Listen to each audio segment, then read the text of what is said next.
Boom, there we go. We are live. Everybody settle down. I'm Charlie Marlow. That is the great Eric Messersmith. And Eric, first of all, how are you? But also, the title of this show is Another Crazy Week of Politics. You know why I made that the title? Because I couldn't think of anything else to title the show. But every week of politics is kind of crazy, really all the time, to be honest.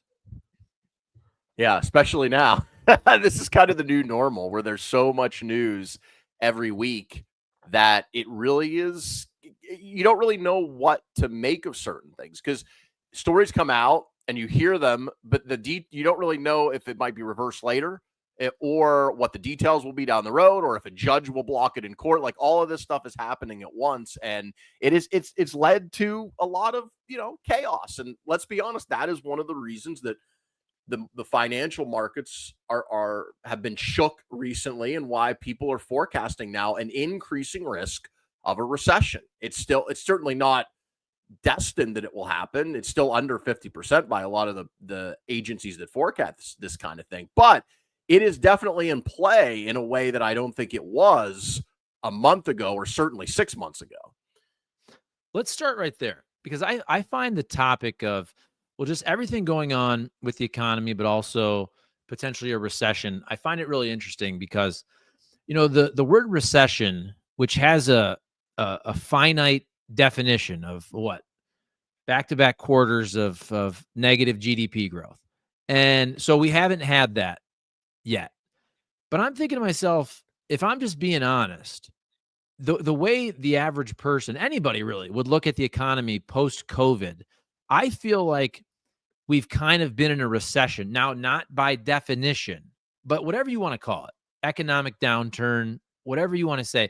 I feel like we've been in that ever since COVID has hit. Now, I think what's different here is the one thing is, during the Biden administration, for example, inflation was high and it went down. But if you were an older person or if you had assets, the assets market was obviously really good. Stock market, real estate, so on and so forth.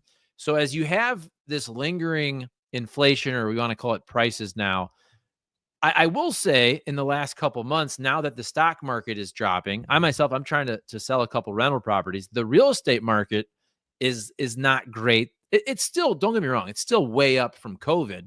But the last couple, 3 months, and I follow a lot of sites, and I see a lot of price drops on a lot of real estate all over the country. I kind of look at different zip codes and all that.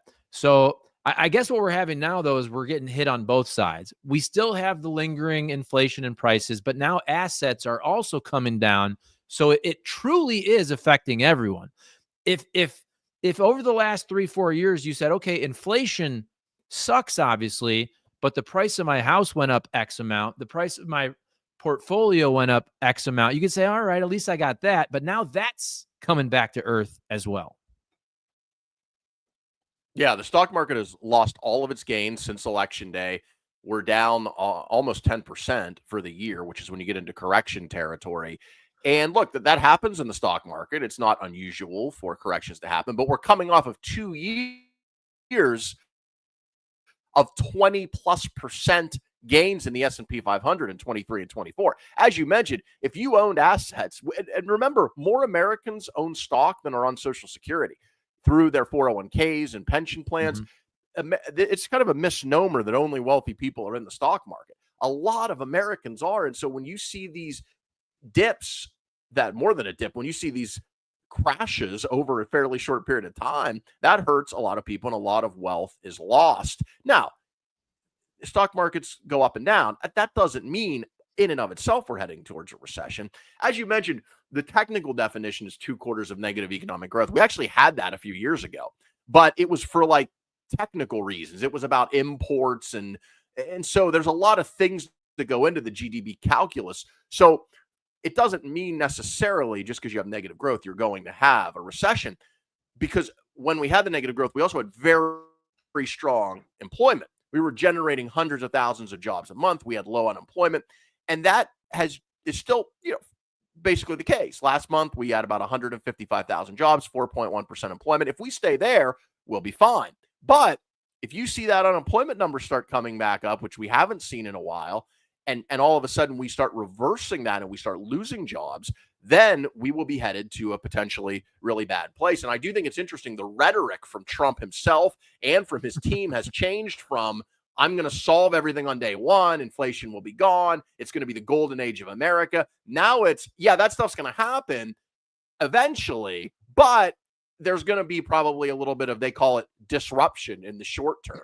We'll see. But if they go forward with this plan, I think what the markets are telling you is these tariffs, when they go into full effect, which Trump says right now, the big day is April 2nd, right? That's the day. That's the day that finally he's going to impose these 25% tariffs on Canada and Mexico, and all of these reciprocal tariffs for all of the rest of the world, basically.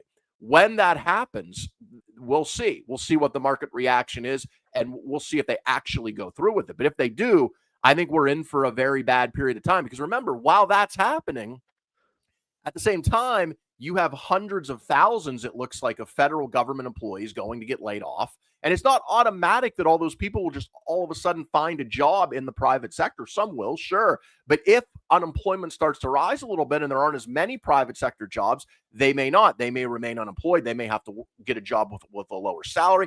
That's going to have a ripple effect in the economy, because remember, government jobs are jobs too. Right? That those people are making money, in many cases pretty good money, not in all, but in many cases, and they're spending that money in their community. So when they lose their job, yes, it saves us money as the taxpayer, but it also takes money out of the economy. And the other thing too is the Biden immigration policies had a lot of negative consequences, and I was not a fan of the way that Biden controlled or didn't control the border. But one of the positive benefits of the massive flow of immigration we saw in the 4 years that Biden was president, both legal and illegal, was you had a ton of people in the country now working. Those many, not all, but many of those people got jobs, were working, paying taxes, and then themselves spending money.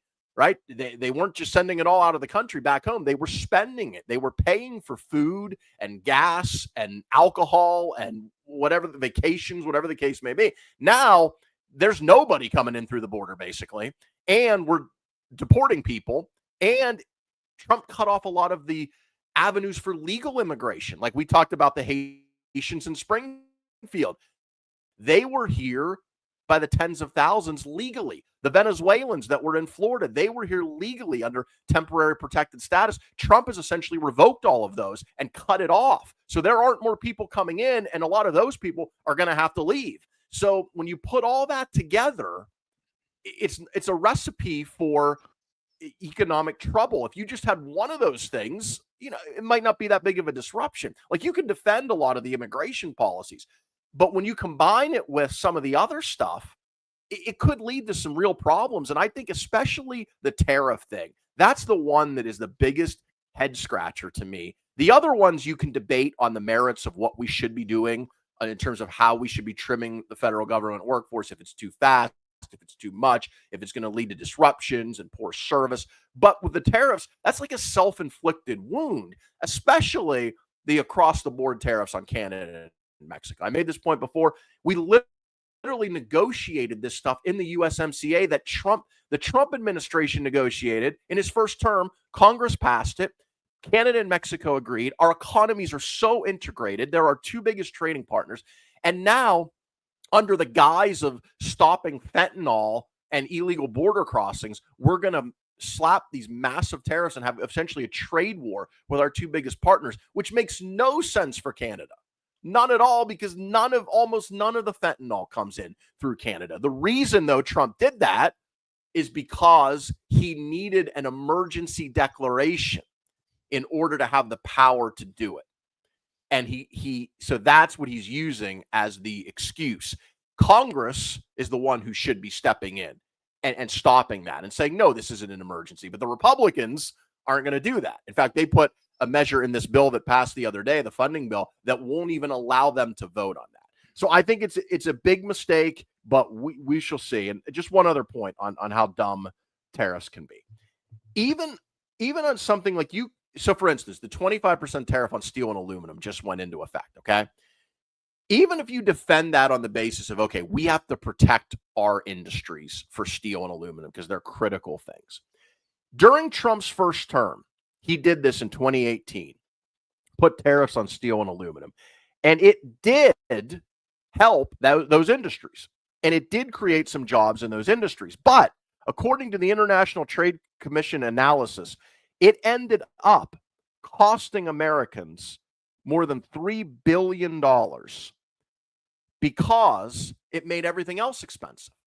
So yes, we gained some jobs in those industries that we were protecting, but other industries then, because of the other countries retaliated, their costs went up, building cars, component parts for all of these things that we use metal for. And so they had to lay people off. So it was actually a net job loss. Now, it didn't make a huge dent because it was a pretty narrow tariff on a small industry, right? But now if you expand that, as he wants to do, to everything we get from Canada and Mexico and a bunch of other stuff from all over the world, and you take that small example that I just gave you of steel and aluminum, you extrapolate it across tens of billions of dollars of goods in the economy, it just doesn't make sense. And if it goes into effect on April 2nd, I think it's the markets are going to respond very badly. And I'll be very interested to see what Trump does. Does he really believe this? And is he willing to stick through the pain? Yeah. What I find really interesting is the narrative around what's going on with the stock market. And this gets back to our conversation last week about grifters and hacks and glazers and dick riders or nut riders, whatever you want to call them. I just find it so funny because ever since Trump was first president, right, he was always the stock market president. We talked about, even when he won in 2016, right, he talked about the bump, how the stock market bumped even before he took office, but it was a reaction to him winning back in 2016, right? They talked about the bump even last year, right after he won. And so as a guy who always looked at the stock market, and you would also hear these reports, and I believe them. They kind of said, Donald Trump really always wants the stock market to be high, obviously, when he's president. Like that's the one thing he looks at, and he judges himself by that, and he knows the American people judge him by that as well. And so for that to always be essentially the MO of Donald Trump, and now it's the exact opposite. I just find that so funny. I understand the politics of it, but then also so many people, when you get the whole media crush behind him, like, no, this actually is good. No, this is a good thing. And I think there's a lot of nuance to that, to be honest. Again, if you look down the road, I'm not a fan of tariffs, but if you look down the road, if you have an increase of businesses coming here and building here, I can see that. But don't try to spin it to me now that this is a good thing, this is a positive, or that this was the plan all along. Because look, I heard a lot of people, a lot of big time media folks on the right who said, oh, this tariff thing that Donald Trump, remember, he ran on this. He ran on this, but what did people say? Oh, he's not really going to do this. He's not going to do it. Or it's a negotiating tactic. And by the way, you said the date is coming up early April. Okay. And I think we should tariff some of these countries like China, for example. Canada? Okay. And I understand even putting economic pressure on Mexico to work with us on the border. I'm with Trump on that. Canada, I mean, do we really have this huge problem on the border with Canada? And I saw the press briefing the other day where whatever it was of fentanyl, and obviously no fentanyl is good coming over, but it's like a duffel bag full of fentanyl came over the border, right? We really don't have a problem with the Canadian border. And also it just seems like it's just such an unforced error. And a lot of it's because Trudeau's in charge and they want to beat up on leftists and all that. But I just think it's so dumb and so childish. And the markets are reacting to this negatively. Like I think you can blame Joe Biden for a lot of things, right? Immigration. He got too old. He shouldn't have even announced that he was running again. I do think a lot of the economic policies throughout his 4 years. I blame him and Trump the same, or essentially equally, for the post-COVID and COVID spending, which to me is the largest driver of inflation, along with some of the supply chain issues. So I think Joe Biden will be blamed for a ton, and I totally get that. But the economy was improving slowly, and I think the difference here is Donald Trump brought this latest downturn from the markets. Donald Trump brought it on the American public himself, and I don't think it was necessary, and that's the difference. Right. And it's, by the way, it's less than 1% of fentanyl. It's almost none. They just Right. use this again in order to justify legally Trump doing what he's doing. But so here's what, under Biden, there was no way for them to spin their way out of inflation, even though, as you and I have talked Mhm. about ad nauseum, they actually had a lot of evidence to support the fact that it was mostly, not entirely, mostly a result of supply chain disruptions from COVID, and then also the Russia invasion of Ukraine. But people saw it and felt it every day. It's like the worst thing that can happen to an incumbent Mhm. administration is high inflation. People drive, even if they're not getting gas every day, they drive past the gas station every day. They go to the grocery store multiple times a week. You can't escape it. The stock market's not quite as bad because not everyone goes to the grocery store, pretty much in the gas station. Not everyone's in the market, but enough people are that you really can't explain your way out of it. And Trump has tried. He's tried over and over again to explain his way out of it, but you really can't. People see it. They feel it. They know that it's not entirely driven by your actions, the stock market going down. Some of it was probably an inevitable pushback after a couple of years of big gains, but it certainly is a big factor. And you could defend, I think, the reciprocal tariffs on other countries. You charge us 30% for alcohol, we're going to charge you 30%. Mhm. That is defensible. Now, there's nuance to that as well, because he wants to do it on things for countries that have what's called a value-added tax. So that's essentially like, okay, I put something into your country, you don't tariff it, but you tax it like you do your own domestic products. That's not really the same thing as a tariff, but Trump wants to make it for this purpose is the same thing, which I think is going to be a bad thing. But you could at least defend that. You can't really defend the Canada and Mexico thing, especially on Canada, I don't think, as well, as particularly considering they're our two biggest trading partners. Now, the one caveat with all of this is the people who said he doesn't really mean it, it's just for negotiation, they still could be right. Because even as we sit here today, the only things that actually are in effect right now are the steel and aluminum I mentioned at 25%, which is pretty small. That's a pretty small percentage of our imports, and the 20% on China, which I think a lot of people can get on board with, because we all know Mhm. China has been cheating the system and stealing intellectual property and devaluing their currency and all that stuff, right? So those are still pretty small. And so we still don't know. Maybe the people are right that say he won't actually do it. It's just a negotiation. And hey, there was a report the other day that our Commerce Secretary is going to sit down with representatives from Canada, and they're going to try to renegotiate some aspects of the USMCA that Trump did in his first term.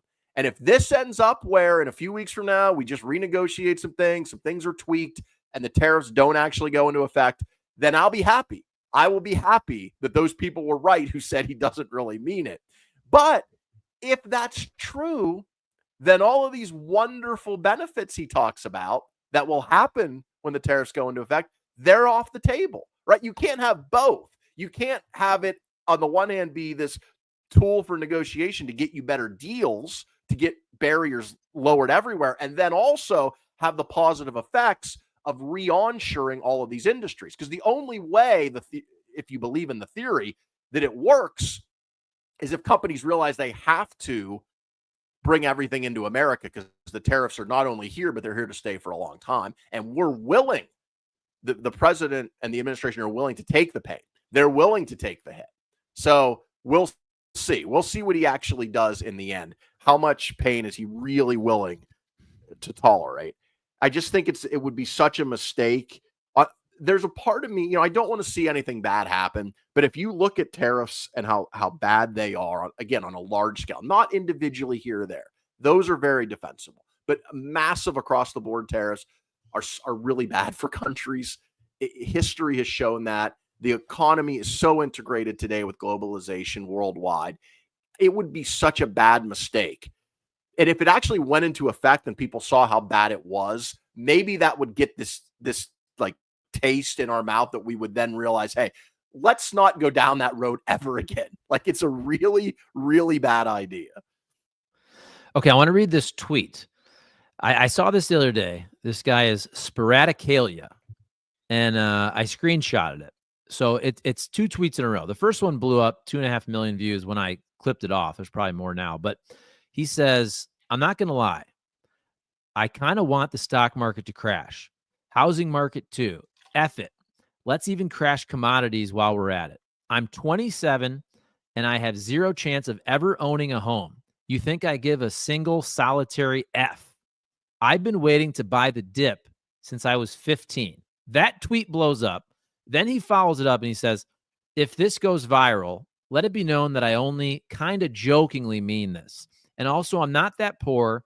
And also, it's just the tiniest bit of me that wants to watch the world burn because boomers so viciously effed this economy, but also not really, because that would suck. Okay, thanks, bye. Which I found kind of funny. And this guy says he's 27. But I think the reason it went viral is there's probably a ton of truth for people that age group. I was working with a couple dudes a couple years ago who were in their 20s, mid 20s, upper 20s, getting out of college, whatever it is. And they talked a lot, obviously, about the cost of rent. And this is an obvious statement, but again, inflation hits different when you can't look at any positive from the asset standpoint. If you are young, you probably had no benefit because you didn't own your home and you probably have no exposure to the market yet. So you've been hammered since COVID, absolutely hammered. And so I understand why, if you're like this dude or whoever, this is an anonymous account, but if you're a 27-year-old person, you're like, I want the stock market to crash. I can understand that. I'm not saying this for me. I don't want the stock market to crash. But for these people, Eric, they don't care right now about the stock market big picture because what's most important to them? They want to be able to buy a house or a condo, whatever it is. They want rent to come down and they want grocery prices to come down. That's way more important to, I would say, I don't know if majority is the right word, but to a ton of Americans, they don't care nearly as much about the stock market as they do these interest rates coming down. And I think also the interest rates being so high, it really, really curbs people that want to take a risk, which is, forever the American dream was being able to take out a loan, usually to start something, whatever that is, whether that's your business, whether you want to buy a rental property, whatever that is. And pre-COVID, it was so easy to get money and money was so cheap. And now money's so expensive. And even if we're talking about the real estate market, the margins are now so slim that it's so much harder in that market. But I understand people like that, honestly, in a way, rooting for the stock market to crash. I get that, honestly. Yeah, I do too. Look, I'm kind of even though I'm definitely not in my 20s, I'm kind of in a similar boat. We moved out here in 2019 and I was like, oh, in California, I said, oh, the prices are kind of high, but we'll be here for a little while. The interest rates will go down. And of course they didn't. They went way, way up and stayed there. And housing prices also went way, way up. The boom between 2020 during COVID and housing prices was off the charts across the country, especially here. And it's leveled off since then, but it hasn't gone back down. That's the problem. So in any like that is the silver lining. You always have to distinguish between what is good for the country overall and what is good for certain individuals, because in any down time, there will be people who do really well. Like, for instance, when the housing market crashed in 2008 and 2009, that was terrible for our economy. And millions of people lost their homes and their jobs. And it took us years and years to recover from that. It was devastating. But if you had a job and you bought a house after that crash, you got a great deal. The prices were way down. You got a locked-in mortgage rate of 3%. And in many cases, those people are still sitting in those homes today worth 3 times what they paid for them. So yes, it will benefit if we have a massive recession. Interest rates will go down. The Fed will lower interest rates to try to head that off. Finally, the rates will go down. Housing prices probably will go down. And if you're lucky enough to have a job, that will be your opportunity to buy. But it will be devastating for the economy as a whole, because lots of other people will lose their homes, will lose their jobs, and your job may be next. So I think the broader picture is we have put ourselves in a bad position in America because, for many reasons, but we didn't build enough. And that's the biggest problem that we have when it comes to housing. We didn't build enough. Out here in California, it's especially true, but it's true in pretty much any major metro area around the country. In California, we were millions of homes short versus what we should have had over a period of time.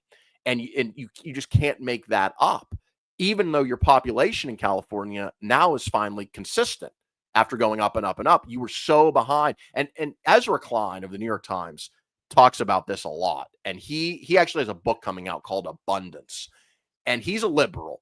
But what he talks about is how liberals have made the mistake of putting in place policies dating back decades that were well-intentioned, for many of them involving protecting people from being forced out of their homes, many involving environmental regulations. But the net result of that was it made it impossible to build. And we don't build things in America on a large scale anymore. And nowhere is that more acute than in housing. That is the biggest reason that housing is so hard to find and afford for people. And it simply is, a lot of it's just about building. Austin is a great example. So Austin, a city that's exploding, people moving there like crazy. Prices for housing and apartments were going up and up and up. Austin decided a couple years ago they were just going to build a shitload of apartments. They built thousands of units. And I just saw the story the other day. In the last year, rent prices in Austin are down 22%. A city where demand is surging. People are coming in. You would think the prices would be going up. They're going down. And the reason they're going down is they're finally catching up with the supply. And it's easier to build in Texas than it is in California. And blue states have made this mistake. Now, it's not just Democrats. It's also the NIMBYism. Not in my backyard. We're not going to build that. Like out here, the zoning laws are crazy. You can't build more than 3 stories in a lot of places. People don't want their views destroyed. Up until a few years ago, you couldn't subdivide lots. Like you literally couldn't build a mother-in-law suite above your garage and rent it out. That was not legal in a lot of places. They've since have changed that. But think how crazy that is. Why did they do that? Well, they did that because the NIMBYs, which are left, right, and center, that's a bipartisan thing. They don't want any kind of renters in their precious single-family home development, right? And you can understand Steph Curry. why maybe one development, right? You can understand why they make that choice individually, but when everybody makes that choice, we're screwed. We don't build enough housing. And so I think a lot of Democrats are starting to realize this, and they're starting to talk about abundance and how we need to build again in America. We need infrastructure projects more quickly. We need clean energy projects more quickly, but especially with housing, we have to do that. We really do. Okay, because you're talking about California. What was the thing about Steph Curry? What did he do? Did he not allow that? No, so people can look this up. This is Charlie just always sneaking the headline but not reading the story. It was something about, so where he lives up there in the, I'm sure, beautiful area of the San Francisco area. He plays for the Golden State Warriors, which used to play in Oakland, but then they moved to San Francisco. Anyway, the story goes, and I can look this up, but it's something along the lines of, I think Steph Curry and/or his wife was against them building some lower income housing very close to where he lives. So it became a big deal because also I don't know, but the NBA has been called woke before. And I think Steph Curry, may be a Democrat or probably has spoken out. I don't even Oh know. yeah, he I just know a lot. endorsed Yeah. Kamala. Okay. So I just know a lot of people on the right were going after him because, oh, you're like a liberal with all these liberal policies. But as soon as maybe some low income housing is going to be coming within a couple feet or miles of your beautiful mansion, all of a sudden you don't want that. Again, somebody look up the story. I don't know the exact details, but it's something along those lines, Eric. Yeah, the next presidential campaign, I think, will be in large part about a lot of these costs because that is the issue. It's just so expensive to live, and housing is the biggest example. And what can be done to bring those down? Now, Trump has his theory, right? He believes that if we shut off immigration, essentially, if we boost these tariffs to an extremely high level and we deal with whatever short-term disruptions come from that will bring businesses back, that will bring wages higher, massive tax cuts on top of it. We'll see. He's going to get a chance to, we're going to get a chance to see that experiment happen. But if it doesn't work, if the costs still remain pretty high for a lot of these things, it's going to give Democrats an opportunity in 2028 if they're willing to do the opposite of the Steph Curry, right? If they're willing to say, you know what, we are now the party of building. Like Ezra Klein's point, and everyone should listen to his. He just did read the piece, or he just did an audio version of this piece the other day. His point is Trump's agenda is what I just described. The Democrats have been too much of, we're the status quo party, right? That was kind of what Biden and then Harris was stuck with. Well, people don't like the status quo, and they don't like it in Democrat states, especially California, New York. And so his point is Democrats need an answer to the Republicans. The Republicans' attitude is slash government, burn it basically to the ground. And he's saying Democrats need something other than don't do that. They need an answer of we're going to make the government work again. We used to build things in America. We built them quickly. We built a railroad system, across this continent at a time when we didn't have the technology we have now. We built an interstate highway system. We built like the subway in New York. They built that in an incredibly short amount of time with technology that was antiquated, obviously, compared to what we have now, because it was 100 years ago. And compare that to Massachusetts, where they had the Big Dig, where they built underground. It took them decades, and the cost overruns were massive. And so that's going to be a big argument, I think. And Democrats need to get to that place where they are not the party of just defending institutions, defending government, defending the status quo just for the sake of defending it. That they're the party that says, hey, we know you're suffering with these costs. Here is what we're going to do to make the government work better for you. Right. Okay. So we're talking California, and then I got everybody off track, obviously, as I usually do with Steph Curry. But your buddy, your good old buddy, Gavin Newsom. Gavin Newsom is making all kinds of news with this good old podcast he's got. And so far he's having on all these right-wing thinker types like the Charlie Kirks of the world, Steve Bannon. He had another journalist who is conservative. And again, I haven't listened to the full podcast, but I watch a lot of clips. I'm usually on YouTube or X, and I'm watching the clips. And I remember we talked about this when Gavin Newsom had that debate, which was just so stupid that it even took place, versus Ron DeSantis on Fox and Sean Hannity. I just marveled. And whether you like Gavin Newsom or not, you cannot deny this man was born to be a politician. Now, whatever word you want to use, I would say slick. Other people probably say slimy. I mean, this dude was born to be a politician. He can wiggle his way out of anything. He has a counterpunch for everything, or he laughs it off. I think this is genius. I'm not saying he's going to be the nominee. I think he's 100% running. I think it's smart for folks on the left to do the podcast circuit, to talk to other people. I don't know. I just think Gavin Newsom is a really, really talented politician. I know his policies aren't great, and you can speak more to that as a California resident. But If you asked me right now, who do you think is the front runner? I feel like Josh Shapiro, another one of your guys. I feel like I haven't heard a lot from him. We can talk about Mayor Pete. Tim Walz, apparently, I don't think he has any chance. I don't think Kamala Harris. I don't care. I don't care if she's the favorite right now. There's no chance Kamala Harris is the nominee. I'll tell you what, man. I don't think Stephen A. Smith is that crazy. I really don't.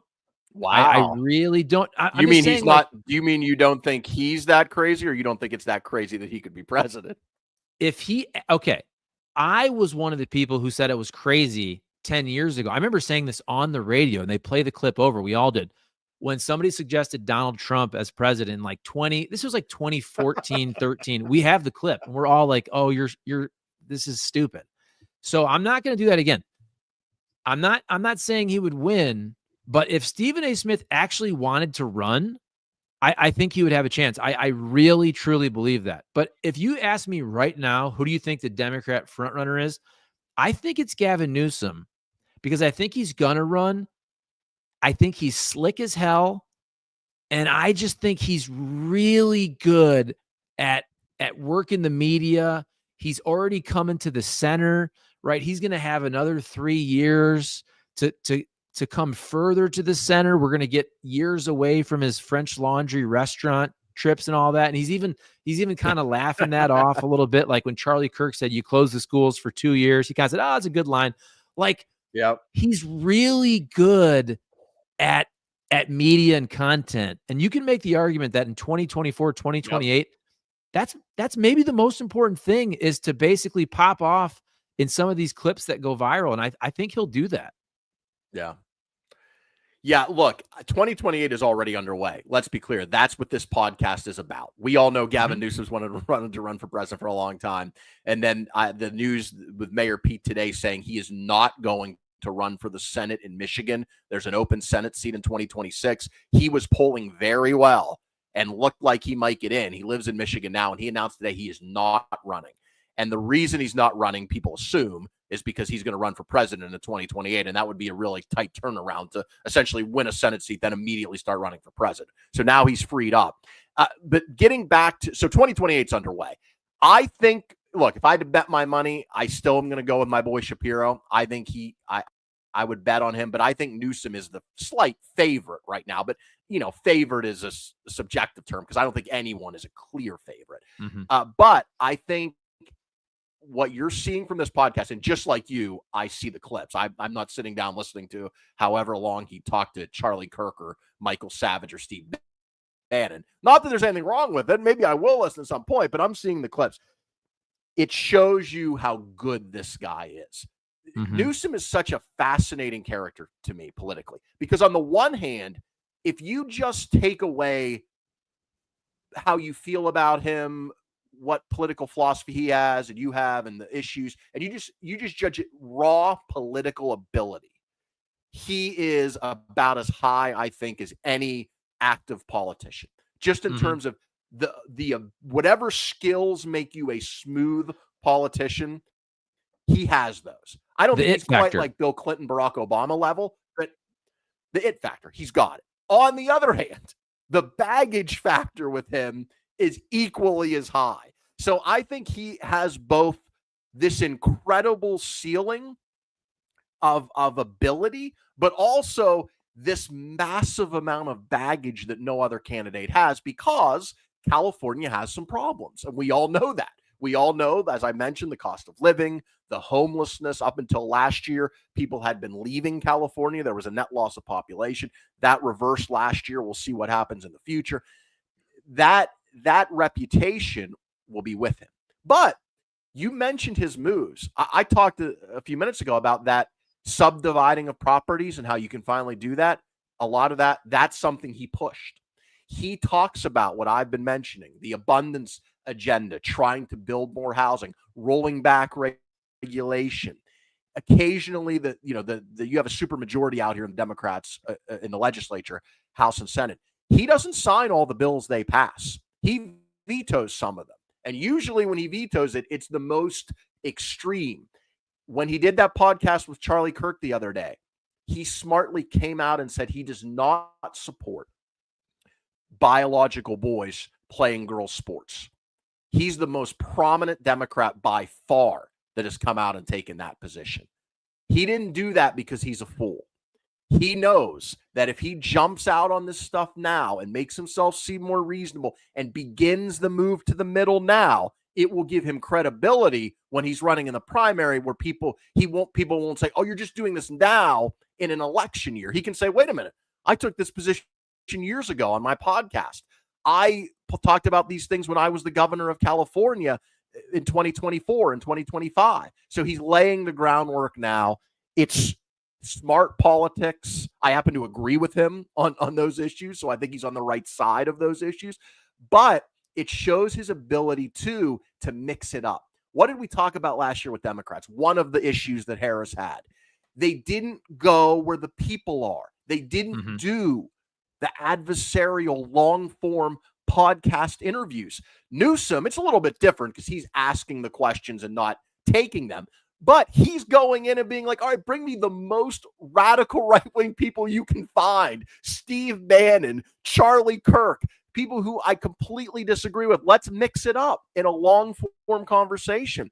Democrats don't do that as much as Republicans did. I mean, there was infamously the Joe Rogan fiasco where Kamala Harris couldn't even make it work to get on the most popular media program in America, the Joe Rogan Show, before the election. Now, what were you going to say? Well, to be fair, though, now I agree with you that Kamala and Tim Walz, they should have done all of those podcasts. I don't even know if they'd have been that adversarial, to be honest with you. I don't know that Joe Rogan and Theo Vaughn would have really been that hard on Kamala Harris. But I will say, look, Donald Trump and JD Vance, maybe I'm wrong. They went on a lot of, JD Vance went on a lot of news shows. I didn't see them go on any adversarial podcasts. I think it was super smart for them to go on. For sure. Well, that's what I'm saying. Like, I watched a lot of Trump podcasts, and I think he was super smart, and JD Vance also. They did Rogan and Theo Vaughn and the Nelk Boys. I saw JD Vance. I think they both did. They did Bussin' with the Boys. Trump did. Andrew Schultz podcast. Trump did. None of those were adversarial. There were a couple, questions pushing back a little bit, but I didn't see any of them going.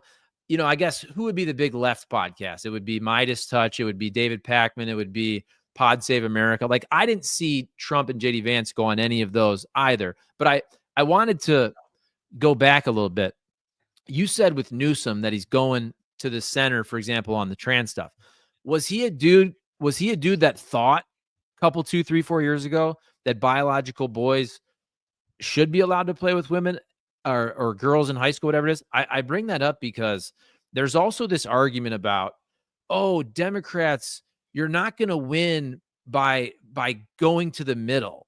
And my point is, some of these issues were the middle, right? Like, Democrats went too far left on immigration, on the trans stuff. If you just get back to being normal and reasonable, then you can have the actual debates of right versus left. But when people say Democrats can't win by going to the middle, I'm thinking, like, Republicans are more towards the middle on these issues right now. It's just a fact. Republicans reflect America more on immigration and the trans stuff. I don't have the exact numbers, but I guarantee you more than 50% are with Republicans on those issues. So to me, it's also, do you know the answer to that? Do you know, was Gavin Newsom somebody who has he changed his mind? So honestly, I don't know for sure, but I think, like many Democrats, he just didn't take a strong position one way or the other. Yeah. On something like that. Yeah. And so I think now they're starting to they're being put on record. I think sometimes we get so caught up in terms like the middle, the left, the right, and sometimes that's useful, but I think sometimes it isn't, because things have changed so much in the political spectrum of what it means to be a conservative, what it means to be a liberal. Like, Trump is not someone that would have been a conservative Republican 20 years ago, but he is now, most definitely, because he is the party. I think what you need to show, though, is that you can stand up on some issues to your base, to the most fervent radicals on your side. And that to me is what what trans athletes and girls sports is a representative of.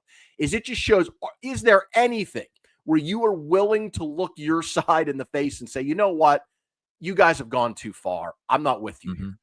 And that is what gives Newsom credibility, or will give him credibility, I think, in a presidential run, is he can do it, and he can say, I didn't do it in an election year.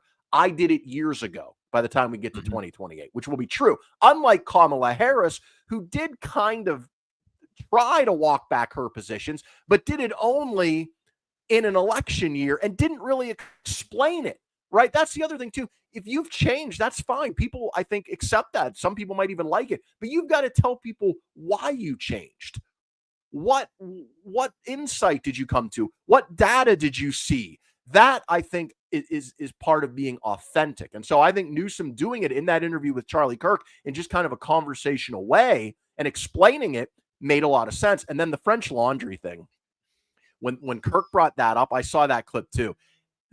That clip is why despite, again, I understand the 30-second attack ads against him write themselves. Homelessness, crime, high cost.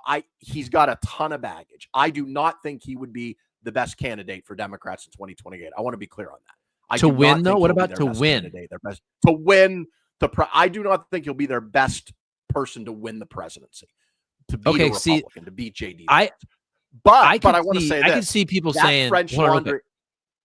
No, I want you to speak on that. I could see, though, saying, like, I think Josh Shapiro, for example, would be a better president. I could make the argument that Gavin Newsom has a better chance of winning the presidency. But go ahead. Tell me about the French Laundry deal. Yeah, I was going to say the French Laundry thing shows you why he's going to be such a formidable candidate, because that was perhaps the darkest moment of his career, because it's something people easily can remember and relate to more so than a policy position. It's like, oh yeah, you were the guy who shut down these restaurants during COVID, and you were such a freaking hypocrite that you were sitting in this 4-star Michelin restaurant eating without your mask on. You fucking hypocrite. But he spun it and he said, oh God, he made a joke about it, talked about how terrible a mistake that was, and seemed relatable, and the fact that he was willing to own up to it. Whether you agree or disagree, you think it's authentic or not, that's a skill. That is talent. And he has that in spades. And that's why he is going to be a force in the Democratic primary. And you should not count this man out by any means. And in fact, I think, again, he's probably the slight betting favorite right now. And in fact, I think he has the highest odds. I think that will change if Kamala Harris gets in. If Kamala Harris gets in, I think there's enough goodwill from her last campaign that I think she will begin as the favorite. I don't think she will win the nomination. I want to be clear. But I think she'll start as the favorite if she gets in. But what I mean by winning the nomination is different than winning the election. I think Gavin Newsom could win the nomination. I think he would have a harder time winning the election because of the baggage of California. That's why I think of Josh Shapiro, who has, I think, similar political skills, but does not have that baggage of California. I think he would give the Democrats kind of a better shot in a general election than Newsom would. But we got a lot of time between now and then. And don't count Mayor Pete out either, because Mayor Pete's got similar kind of a political ability. Now, look, this is going to be talked about, and the fact that he's gay is not going to help him with the black community in the Democratic primary. I mean, let's be honest. There's a reason that he was not necessarily a lock to win in Michigan. And that is because there are still a lot of people in America at large that maybe wouldn't tell a pollster this, but aren't going to vote for a gay guy for president.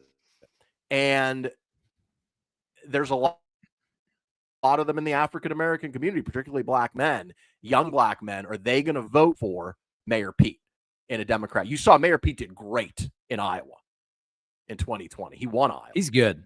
He did really well in a lily white state. When it got to more diverse states, Mayor Pete did not do so well. He got buried in South Carolina by Biden. Yeah, no, I think Mayor Pete's also a very skilled politician. The difference to me, though, with Newsom is, again, whether you like him or not, he has a charm about him, right? That it's undeniable. It's the kind of thing like ladies love him, right? Like if you're a dude, you probably don't want him around your wife, right? When you're not there, that kind of thing. I mean, he's slick. He's got the hair. Like he knows how to talk. He's a smooth talker. And in debates and interviews, he's gonna win a lot of those. And that's why I think for a guy trying to win the presidency, he's so good. But I don't think he'd be as good of a president actually as somebody like Shapiro or Mayor Pete. And I think one final thing, because I have to go somewhere in about 5-10 minutes here. So we got to wrap up pretty soon here. I think one thing that we should probably pump the brakes on, and I just think, I think there's a lot of reaction to why an election was won or lost the previous time. And there's the thought that that's going to be the same 2 years from now, 4 years from now. And it almost never is. Now, I do think the Democrat Party needs to get more masculine, right? They need to have more dudes who can relate to men and young guys. And I think Newsom can be that.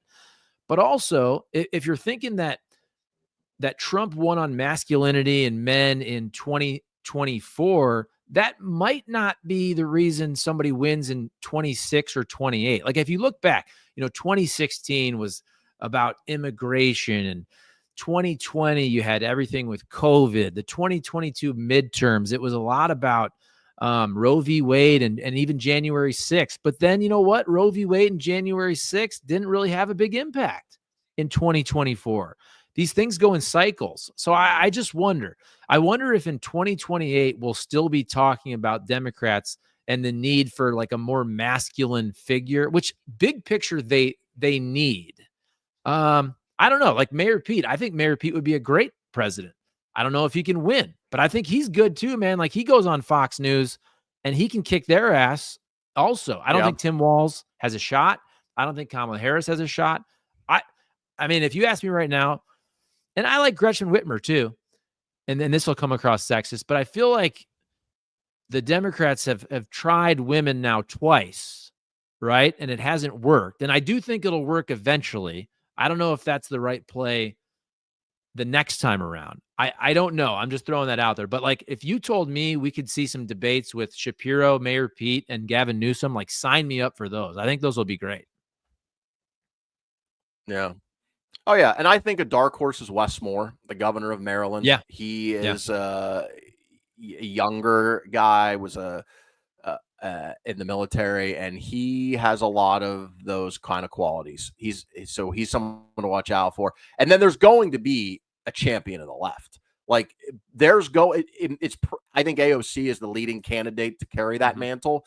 Bernie's probably too old. Well, he's definitely too old. He's in his 80s. I think Warren's probably not going to run. But there will be someone on the left, of the left, who does very well and challenges for the nomination. And AOC, I think, is probably the most likely candidate for that position. Although that person's probably less likely to win a general election were they to get the nomination.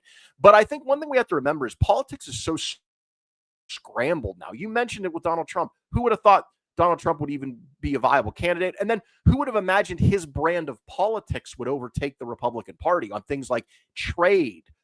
It's completely different from what Republicans have talked about. On things like entitlements, he talks about those differently. On America's role in the world. So trying to predict, I agree with you, what the election will be about in 2028 when we sit here today is probably pretty crazy. We don't even know what's going to happen like tomorrow. I mean, you see how quickly things change in the Trump administration. Who knows? However, if I had to guess, I think the cost of life will be the biggest issue. Housing mainly, but also childcare, education, healthcare. Who can talk to Americans about because even if inflation continues to be at a fairly moderate level, those things are going to remain very expensive. Can the Democrats come up with an idea of what can government do to help you bring down those costs? And then the other thing is technology. Social media, more and more people are realizing how bad it is, particularly for kids. And I think fighting the social media companies and also generative AI, which is essentially AI that can do everything a human can, as good or better, is almost here. Another year or two, it's going to be here. And that is going to lead to a world that is completely different from the world that we're used to and we've been used to for a long time. And it's going to disrupt our lives in ways we can't even predict. And I think how you deal with that is probably going to be one of the big issues by the time we get to 2028. Love it. All right. We'll close it down there because I've got to run. Thank you very much, everybody. Please comment, like, subscribe. Eric, thank you, buddy. Next week, I'm on vacation for spring break, but I think Eric's going to start doing some solo videos as well. And then we'll be back the following week with a long show. And also, Take No Offense also is on this channel. So, Eric, see you, buddy. Thanks, man. End stream. End stream.